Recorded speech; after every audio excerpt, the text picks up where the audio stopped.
E o Tarobá Cidade está de volta com o consultor de empresas, o Wellington Moreira. Wellington, a gente está falando sobre essa questão de motivação, da gente se automotivar nesse momento de crise. Eu sei que não é fácil, as pessoas já estão mandando perguntas, já vou passar as perguntas para você, mas eu acho que é uma questão interna mesmo, e não só para esse momento de crise. Eu acho que isso tem que ser 365 dias no ano, nesse ano 366, né? Sim, como nós conversávamos naquele momento, né, a crise ela bagunça a ordem das coisas. E, feliz ou infelizmente, o fato é que algumas pessoas crescem com a crise e outras encolhem em crises. E nós precisamos encontrar formas de crescermos com as crises, porque, primeiro, que não é a última crise. Não é a primeira e não vai ser a última, não vai ser a né? última. Qual é a característica? É que as crises serão em ciclos cada vez menores. Então, vai chegar um determinado momento que nós nem vamos falar mais em crise. Né?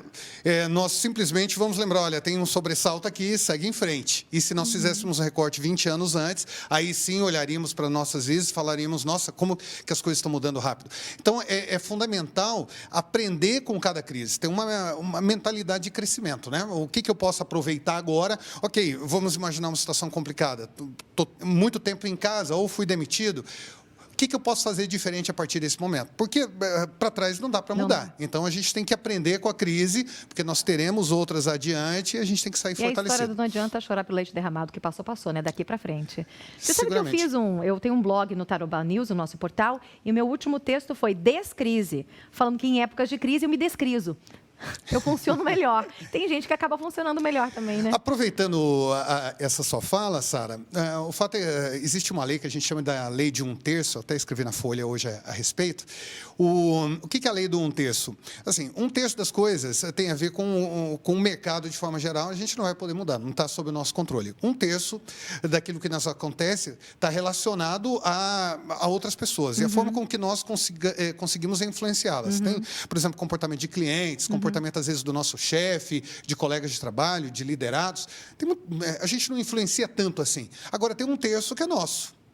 E é esse 1/3 que precisa da motivação. Porque nesse primeiro terço, às vezes, a gente começa a mudar o nosso mundo ao redor. Então, tem uma visão otimista da vida, né? É uma oportunidade, né? Transformar a crise em oportunidade. Convido você para ir lá, acessar o tarobanews.com, procurar os blogs, procura o meu blog, meu novo texto é Descrise. E tem gente já mandando mensagem, perguntando pelo nosso WhatsApp, 3315 1313, e a pergunta está aí, a Ivone de Londrina. Como chegar no patrão para conversar quando ele não dá abertura? Eu estou com medo, porque não sei como vai ser segunda-feira. Obrigada, Ivone.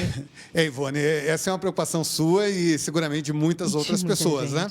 Porque alguns gestores, nesse momento, ao invés de se abrirem, eles temem se mostrar vulneráveis. Então, eles se fecham mais ainda. E entra na empresa, por exemplo, fica trancado na sala e as pessoas, nossa, eu não vou mexer com o homem, porque se eu mexer vai sobrar para mim. É fundamental fazer essa leitura, né? Se ele estiver muito quieto e tudo mais, talvez a Ivone não consiga chegar nele, mas tem outros colaboradores que têm um acesso mais rápido e tentar se aproximar, talvez até dizer assim, olha, como que eu posso te ajudar? Isso é fundamental. Agora, fazer essa leitura, às vezes ele está num dia extremamente estressado, vai procurar ter essa conversa, não é adequado. Talvez não é adequado buscar essa conversa na segunda-feira. Mas depende, caso a caso, né? Não tem uma regra para isso. Né? Agora, eu sei de muitos gestores que vão chegar na próxima segunda, por exemplo, se a empresa dele abrir, a primeira coisa que vai fazer, vai reunir todos os colaboradores e vai sentar e vai perguntar, gente, o que vocês acham que a gente pode fazer? Aliás, eles não estão esperando segunda-feira, eles já estão se reunindo hoje por videoconferência. Né? Wellington Moreira, foi um prazer recebê-lo aqui, um prazer revê-lo, estava com saudades de você. Fiz o curso com o Wellington Moreira, gente, há quantos anos? Há uns 20 anos? Tem 20 anos de locução, de oratória, não exato, foi? Técnicas para falar em público? Exatamente, Sara. Viu que deu certo? Se deu certo, e você eu tenho um orgulho de tê-la naquele momento. Sou sua discípula. Exato, e a carreira onde você chegou, né? Parabéns. Obrigada, Wellington Moreira, consultor de empresas aqui com a gente. Muito obrigada, foi um prazer recebê-lo. Obrigado, Sara. É hora de brincar. O professor de Educação Física, Rodrigo Calisto, ensina algumas brincadeiras para você fazer em casa com a garotada. E ainda trabalhar a coordenação motora e a agilidade. Olha só. Olá, Sara! Olá, pessoal de casa! Eu sou o professor Rodrigo, professor de Educação Física. E eu estou aqui hoje para dar algumas dicas do que a gente fazer com as crianças em casa nessa quarentena. A primeira dica, nós vamos usar um balde e algumas bolinhas ou algo que deslize sobre a mesa. Qual que é brincadeira? Vai jogar a bolinha e eu vou tentar pegar a bolinha com o balde.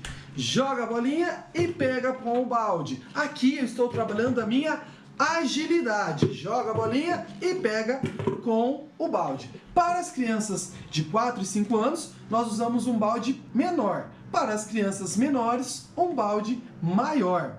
Segunda dica, nós vamos usar uma colher de pau, alguns amarradores de cabelo e alguns detergentes. Nós vamos fazer o quê? Nós vamos pescar o amarrador e tentar colocar dentro do detergente. Pesca o amarrador e coloca dentro do detergente. Aqui, Sara, nós estamos trabalhando a nossa coordenação motora fina. Então, e a nossa atenção, ó. Então, beleza, Sara? Então, essa foi a dica de hoje. Muito obrigado, tchau! Obrigada, Rodrigo. E todo mundo sabe que o peixe é um alimento leve e importante para a saúde, não é verdade? Mas quando você tem um peixe que, além de super nutritivo, também é fácil de fazer e delicioso de comer, aí é tudo de bom. A tilápia Copacol é assim. Os filés são sem espinhas. As mamães podem dar sem preocupação para as crianças. Elas vão amar. E como os filés vêm congelados, um a um, separadinhos, fica fácil descongelar. Só os que você vai fazer no dia, depois você guarda o restante congelado no freezer. A Copacol também tem os filés e as iscas empanadas. São super práticas e tem também postas, petiscos e pratos prontos de tilápia. Experimente, você vai adorar. Descubra receitas e dicas no site diadepeixe.com.br. Fica mais gostoso porque a tilápia é Copacol.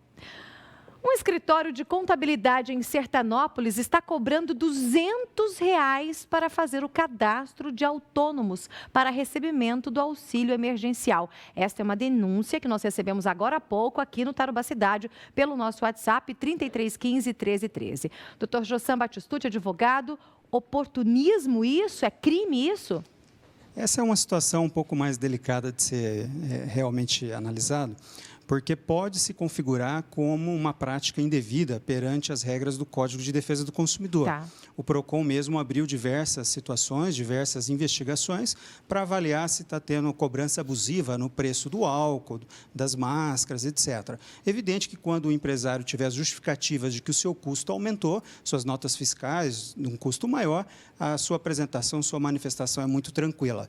A prestação de serviços voluntária para fazer cadastros, por si só, não é ilegal. Né? Se alguém precisar de ajuda e alguém quiser cobrar, enfim, se houver uma negociação disso, em si não é ilegal, mas deve ser analisado pelas autoridades. É porque está configurando aí 1/3 do valor que a pessoa vai receber, né? R$600, cobrado R$200. É que a pessoa vai receber também por um período, na verdade não tem uma tabela disso, né? Não é necessariamente um percentual e ela vai receber durante 3 meses, né? Mas tem que ser realmente analisado pontual, né? Doutora, a gente tem recebido mensagens, perguntas dos nossos telespectadores, e um telespectador perguntou o seguinte: eu faço um curso, né, mas minhas aulas foram suspensas. Eu preciso continuar pagando a mensalidade? E, olha, essa é uma pergunta muito comum pelo seguinte, é igual, por exemplo, as escolas, faculdades, etc., né? O que se tem visto é que o pagamento e a contratação ela é para o período letivo. Então, esse período letivo vai ser efetivamente dado, né? A não ser que haja uma interrupção das aulas, etc. O que, a princípio, não vai haver. Vai haver uma mudança na programação, nos dias das aulas, no formato. Mas é melhor que haja um entendimento direto entre o consumidor e o dono da empresa, etc. Deve realmente ter esta negociação em todos os aspectos, é muito recomendável. Não se sabe ao certo como o judiciário vai decidir sobre essas situações de força maior. Há diversos empresários do Estado de São Paulo e outros pelo país que têm entrado com medidas para reduzir o valor de aluguel, etc., ou paralisar o cumprimento de suas obrigações para com o Estado em relação aos tributos e outras demandas, e tem decisões para todos os lados. Evidente que depende da particularidade daquela situação, né, se aquele negócio foi mesmo afetado, afinal de contas, tem setores da economia que estão trabalhando muito mais e ganhando muito mais com tudo isso, e tem setores que realmente estão muito afetados, né? É importante até eu fazer um complemento àquela resposta que eu dei sobre a questão das férias. É até o 5º dia útil, tá? Conforme eu mencionei, porém, do mês subsequente ao início das férias. Então, neste caso da pergunta, como já está 15 dias de férias, a pessoa com certeza começou suas férias no mês passado e aí, obrigatoriamente, é no 5º dia útil deste mês. Agora, se alguém começou as férias agora, no mês de abril, por exemplo, o pagamento das férias será apenas no 5º dia útil de maio e o terço constitucional de férias apenas lá no final do ano. Perfeito. Nós já temos mais perguntas pelo WhatsApp que você pode enviar pelo 3315 1313. Coloca aí pra gente. Uma pessoa de Londrina que não quis se identificar. Minha mãe está afastada pelo INSS. Ela tem direito a esse auxílio emergencial? O auxílio emergencial, ele não é devido para quem recebe, por exemplo, benefícios de aposentadoria.